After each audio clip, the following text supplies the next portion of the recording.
What do we have? David Yatamari, 37, head lat and right shoulder pain after falling off of a stepladder. He also complains of abdominal pain, nausea, and vomiting with 102 fever. He was recently treated here by Dr. Hunt for appendicitis, then sent home on oral antibiotics. Scans up yet? Yep, just came up.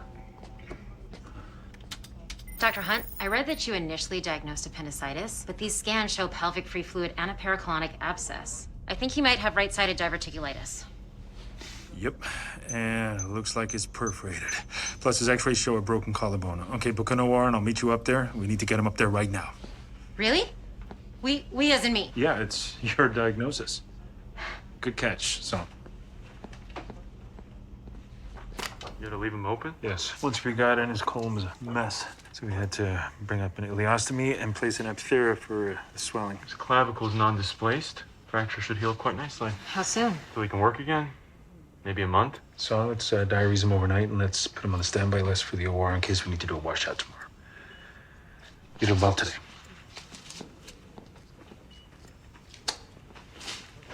Can I ask you something? Am I literally the only person that can answer it? Kind of. Our patient's Asian American. So right side diverticulitis was a greater possibility, but Dr. Hunt didn't scan him when he first came in. So what's your question? I think he should know so he doesn't make this mistake again, but I don't know how to talk to him about it. You don't know how to accuse your attending of being a racist? That's not what I meant. That's what he's gonna hear. So your advice is do nothing? You're a resident. He's an attending. My advice to you is if you're gonna have a conversation with him, at least know what to expect.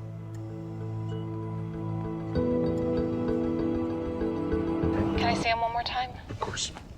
Rest up and come home soon, okay? I wish I could be there. I love you. It's awful that she can't visit. It's awful this happened in the first place.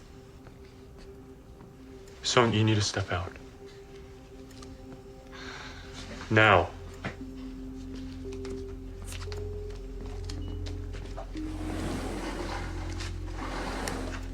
You don't have to be so hard on her. She's very attached to this patient.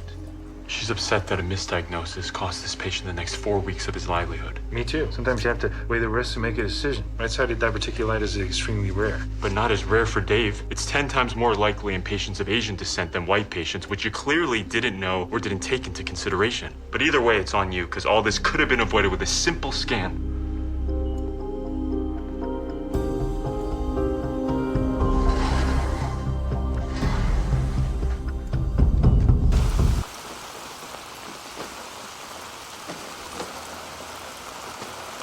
Hey, you mind if I,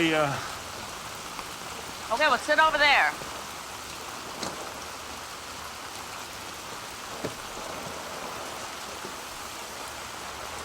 Okay, hypothetical.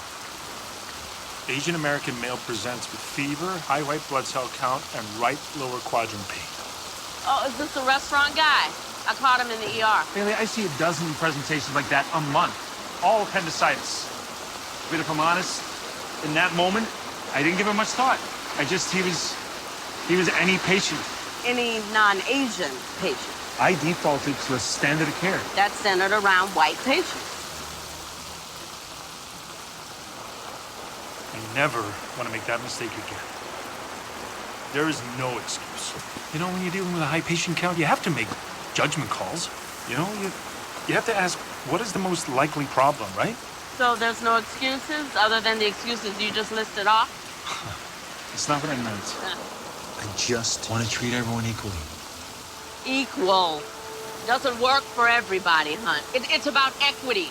Patients getting what they need, whether it fits into a protocol or not. Look, I just put my parents in assisted living, and I can't stop worrying that they won't get enough care because there's so few black folks there. Meanwhile, my dad's freaked out because on his floor, the nurses are male. In his mind, good nurses are female, period. So, we all have biases, Hunt, including you. What matters now is what you do about it. You're the chief of trauma. If the protocols don't work, then read, learn, question, and change them.